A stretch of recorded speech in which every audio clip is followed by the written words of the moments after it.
മിശിഹായ്ക്ക് സ്തുതിയായിരിക്കട്ടെ. ഏശയ്യായുടെ പുസ്തകം 6-ാം അധ്യായം. ഏശയ്യായുടെ ദൗത്യം. ഉസിയ രാജാവ് മരിച്ച വർഷം കർത്താവ് ഉന്നതമായ ഒരു സിംഹാസനത്തിൽ ഉപവിഷ്ടനായിരിക്കുന്നത് ഞാൻ കണ്ടു. അവിടുത്തെ വസ്ത്രാഞ്ചലം ദേവാലയം മുഴുവൻ നിറഞ്ഞു നിന്നു. അവിടുത്തെ ചുറ്റും സെറാഫുകൾ നിന്നിരുന്നു. അവയ്ക്ക് 6 ചിറകുകൾ വീതം ഉണ്ടായിരുന്നു. 2 ചിറകുകൾ കൊണ്ട് മുഖവും 2 കൊണ്ട് പാദങ്ങളും അവ മറച്ചിരുന്നു. 2 ചിറകുകൾ പറക്കാനുള്ളവയായിരുന്നു. അവ പരസ്പരം ഉദ്ഘോഷിച്ചു കൊണ്ടിരുന്നു, പരിശുദ്ധൻ, പരിശുദ്ധൻ, സൈന്യങ്ങളുടെ കർത്താവ് പരിശുദ്ധൻ. ഭൂമി മുഴുവൻ അവിടുത്തെ മഹത്വം നിറഞ്ഞിരിക്കുന്നു. അവയുടെ ശബ്ദഘോഷത്താൽ ഭൂമുഖത്തിൻ്റെ അടിസ്ഥാനങ്ങൾ ഇളകുകയും ദേവാലയം ധൂമപൂരിതമാവുകയും ചെയ്തു.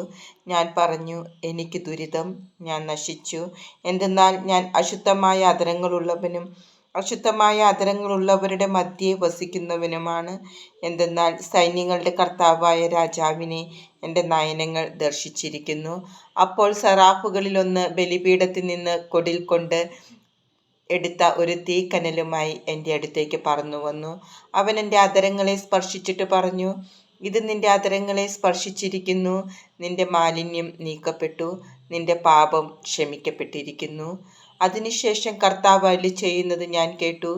ആരെയാണ് ഞാൻ അയക്കുക? ആരാണ് നമുക്ക് വേണ്ടി പോവുക?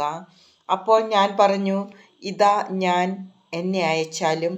അവിടുന്ന് അരുളിച്ചെയ്തു, പോവുക, ഈ ജനത്തോട് പറയുക, നിങ്ങൾ വീണ്ടും വീണ്ടും കേൾക്കും, മനസ്സിലാക്കുകയില്ല. നിങ്ങൾ വീണ്ടും വീണ്ടും കാണും, ഗ്രഹിക്കുകയില്ല.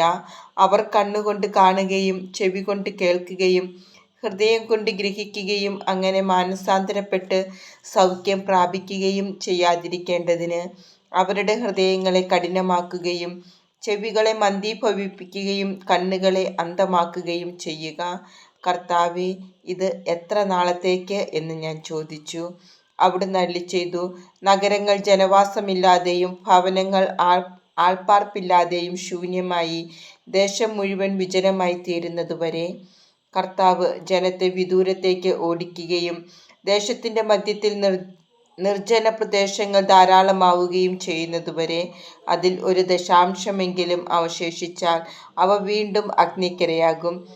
ടർപ്പൻ്റൈൻ വൃക്ഷമോ കരുവേലകമോ വെട്ടിയാൽ അതിൻ്റെ കുറ്റി നിൽക്കുന്നത് പോലെ അത് അവശേഷിക്കും. ഈ കുറ്റി ഒരു വിശുദ്ധ ബീജം ആയിരിക്കും.